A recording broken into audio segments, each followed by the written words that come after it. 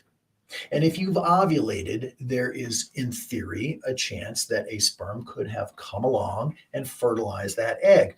But your pregnancy test will likely not be positive for another probably 10 days or so at least. So you can be pregnant without a positive pregnancy test, and we're doing something to muck around inside and deal with the reproductive system. And that's generally something that we would prefer not to do because it can be dangerous to a pregnancy. And especially for those in the fertility world where these are such highly sought after, highly desired pregnancies, best option is to do it in the first half of the cycle before you have ovulated. So typically between day 1, which might be considered the first day of flow, and let's call it day 12. So that's the usual window when we would prefer to be able to do such a procedure like intra-ovarian PRP. Miami Princess Forever. I love it. Boy, I am just being blessed with some great Instagram handles here today. Is there any research behind PGTA testing destroying an embryo? So no, we used to be concerned that doing the biopsy bore some risk of damage to an embryo. And now we know if it is a healthy enough embryo. Now, I have seen embryos where, so just so we know what she's saying there, PGT testing or pre-implantation genetic testing for aneuploidy, PGTA, is when the embryologist takes a biopsy of the portion of the cell, a portion of the embryo that's going to become the placenta, and that's known as the trophectoderm. So they do a trophectoderm biopsy, taking a few cells, generally about up to 5 cells, and those cells can be tested for their genetics. There used to be some concern that this could damage the embryo. Not so much now. It is really a very safe and routinely performed procedure. It's fine to do. The only danger there is that if the embryo itself is not healthy, if it is an embryo that's sort of barely holding on and may even sort of be starting to come apart, if it's not a healthy embryo, then those cells are not put together tightly. And so when they go to even grab onto the cell to hold it still in order to be able to do the biopsy, it can cause the embryo to start to come apart. That's a more rare finding. It is not a routine thing that happens. And so I would feel pretty safe with PGT testing if that is what you desire to do. When labs and lining, and this looks like, oh, Nicole, I like that name too. When labs and lining are perfect, why would an FET fail? Great question. And every single day I talk to people who are devastated because they did perhaps their first transfer and it didn't work. And so they conclude, oh, this is terrible. Something dreadful is wrong. Well, to be honest with you, I don't want to down talk IVF, because IVF really is a wonderful thing and has an order of magnitude higher chance of getting you pregnant than home intercourse. And that's even for people who don't have problems with fertility. But it's a numbers game. It's about maximizing the number of eggs you get in order to maximize the number of embryos that you can make in order to maximize your options, maximize the possibilities.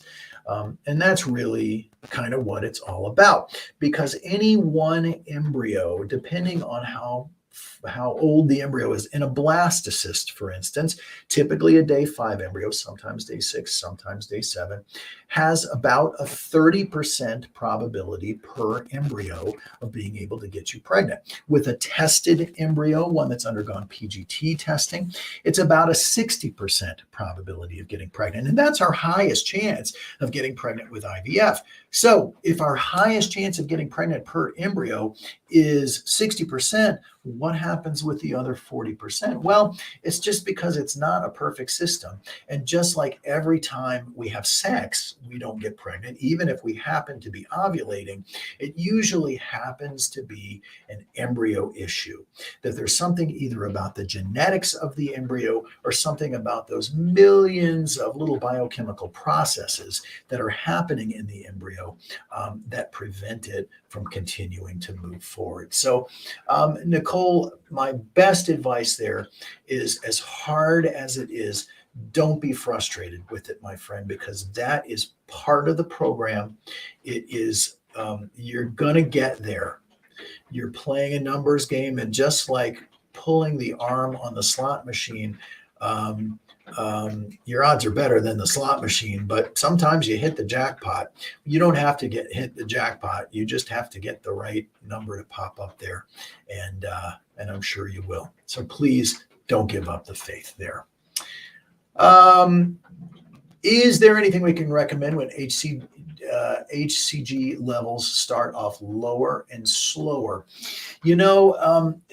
It's a frustrating thing there too, because we expect 2/3 of those pregnancies to have an HCG that is doubling.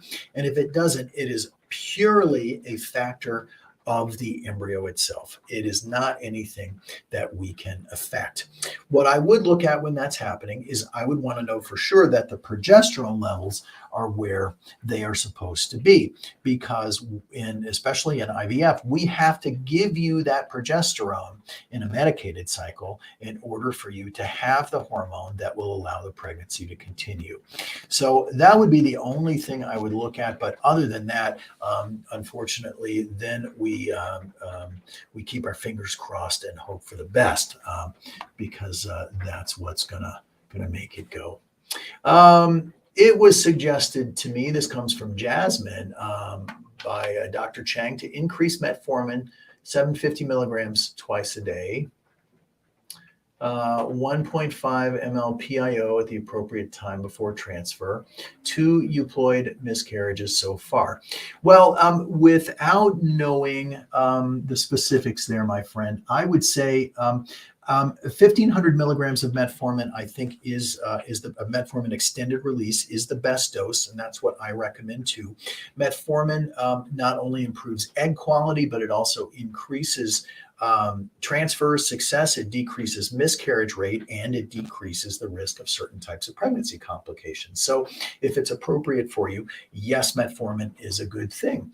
And the PIO to increase the progesterone dose can also be reasonable depending on where your numbers were before. So the good Dr. Chang is probably right on it. We're there with you, Jasmine, and we'll all wish you luck. And away goes Paige, our friend here in Colorado. Nice to see you. When do you recommend back-to-back retrievals? Well, to be honest with you, if you have the option to do a retrieval back-to-back, I would strongly recommend it. So basically that means you do your retrieval, 10 or so days later, you have a period. And once you've had that period, you start on your next stem right away. We see sequentially better results in each successive cycle. Those are also called stacked cycles. And one way to think about it is that, well, your body knows what it's supposed to do, so now it's just going to do it better. That may be true, or it may be more likely that, well, the medication that we used in the first stimulation is continuing to help you in the second stem, and so forth. So when should you do back-to-back retrievals? If there's any possibility that you'd like to do more than one cycle of IVF, and I would always recommend people keep that possibility in mind. Keep an open mind about it. The nice thing about CNY is that you can probably do 4 to 5 cycles of IVF with us with what it might cost you to do one cycle there at home. So back-to-back cycles, always a good choice. Well, it looks like we are going to one quick answer here, I think, in our last minute or so. Success rates between medicated and a natural cycle FET. Natural cycle FET has a little higher pregnancy rate, a little lower miscarriage rate, and a lower risk for certain types of pregnancy complications later. So it is, medicated cycles have been what they've been doing in IVF since it was invented. That is the medical inertia. The ball is rolling down the hill. It's hard to slow down that inertia, but a natural cycle really actually, in some cases, may be better. Looks like it's top of the hour, which means only one thing, that our time is up for today, my friends. Thank you so much for being here with us. Remember, as I am fond of saying, that, fertility is not the title of your autobiography. It ain't your book. It is only a chapter, and we are here to help you rewrite that chapter. Until next week, thanks so much for being here. To everybody, God bless you, and we'll look forward to next Tuesday, 4 o'clock p.m. Mountain Time. Until then, Dr. Randy Fink saying good night.